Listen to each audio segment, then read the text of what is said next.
Pisces, it's time for tarot, it's time for tarot, horoscopes.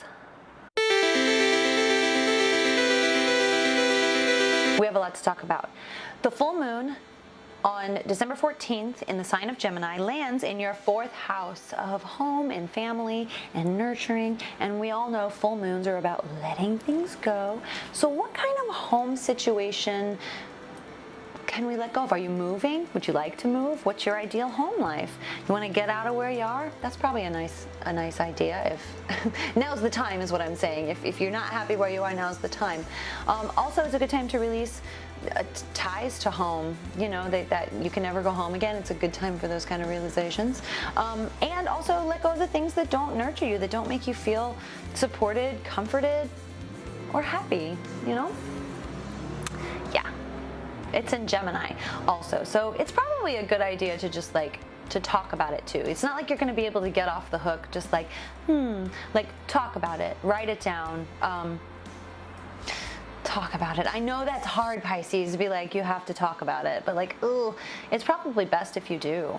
It's totally that time to have the conversation of, this isn't nurturing me, and let me tell you why. Ugh, which is a hard one, I know, but we gotta do what we gotta do, am I right? And then the new moon, that comes on December 29th, and it's in Capricorn, and it falls in your 11th house of groups, right? So we can plant seeds on new moons, oops, but at the same time,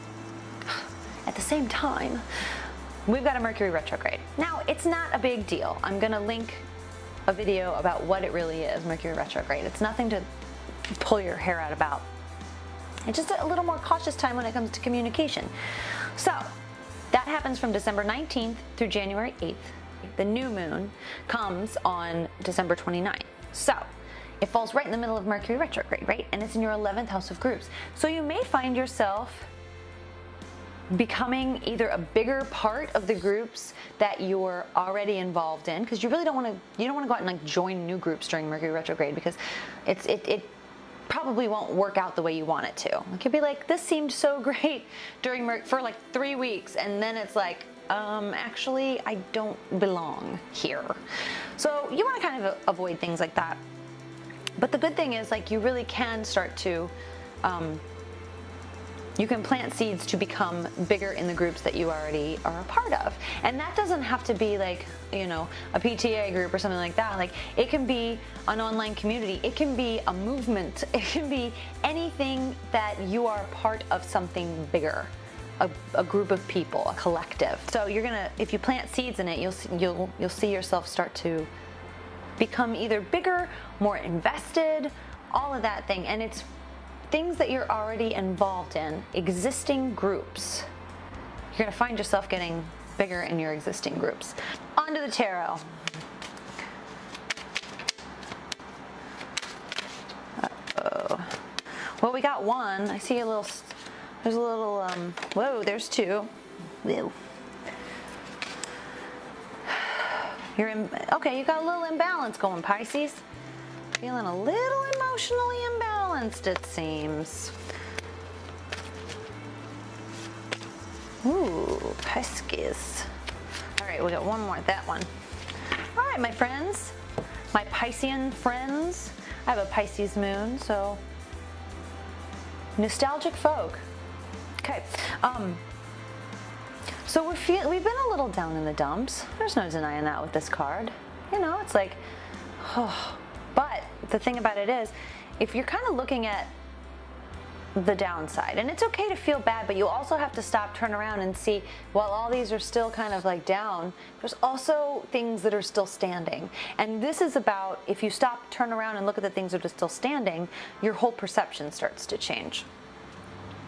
Because things have just felt a little imbalanced. That's all. Or like a juggling act. It's like, oh gosh, so many things are going on, and that anxiety, that ooh, can be shifted if you say, oh, yeah, a lot of crap has happened, but look at this stuff that's still hanging out over here. There's something in your past that's still standing that can honestly help move you forward and get out of this inertia, this crazy kind of inertia. And by crazy, I just mean it's more like psychosis, where you're looping it over and over in your head, right? and you can call it a little lunacy, it's the moon. I mean, the moon is a pretty intense card, moon, Luna, you know. But it's also a fantastic card. It's about going with the flow. And that's a good message for you too, especially seeing this guy come up first. It's like the more you're able to go with the flow this month, the easier things are going to be for you and the more emotionally balanced you will feel. Because there's also some sort of payoff coming. I don't know exactly what it is, but there's a lot of comfort coming your way. Again, if you're thinking about moving, this would be a great time because you might find that you have the ability to draw in the perfect space that you've been looking for. It might just appear and you're like, oh my gosh, this is great. You can finally take comfort in it. There could be a new job coming your way. Although it feels like if it were not a new job, it's almost like an existing position. It's more like a promotion that gives you more money to live a little bit more comfortably.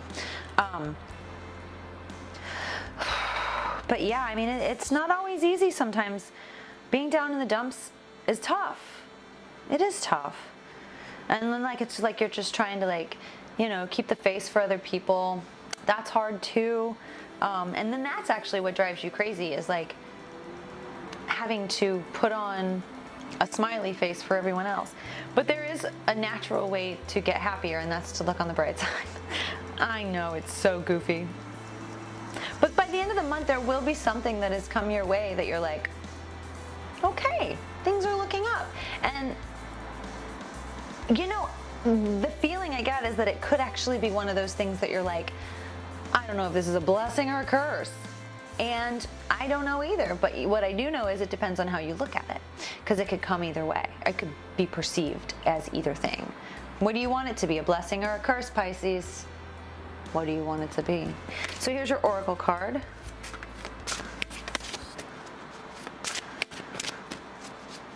Whoa. Okay. This guy wants out. I'm not surprised. Balance. You see that? Balance. So that's what we're looking for here. Things that knock us off balance. Pessimism is going to knock us off balance this month. Staying sad for too long is going to knock us off balance this month. Trying to make something out of nothing is going to knock us off balance this month. As is drinking too much. Just saying. It will. It'll knock you way off balance. And that's the whole ticket. That's what we're trying to achieve this month. Our ticket to evolution, admit 1, under the reservation name balance. That's what we're aiming for. And Pisces, I know it's hard for you to put things into words sometimes. It's easier for you to be like, watch me dance this out, or I will draw it, or just let me take a photo of something. Something like words don't always hit you, but this is a good month for you to verbalize some things to yourself about where you're headed. Put this voice in your head. You don't have to be sad. You don't have to choose to be sad. Pisces, thank you so much for watching. Don't forget to subscribe and like and comment. I'd love to hear from you. Let me know what's going on with you. And also, follow me on Instagram at mysticassistant. I post tarot card readings there because that's what I do. And yeah, have a happy holiday, and I will see you in 2017. Bye. Oh my gosh. Seriously, someone should punch me. Don't punch me.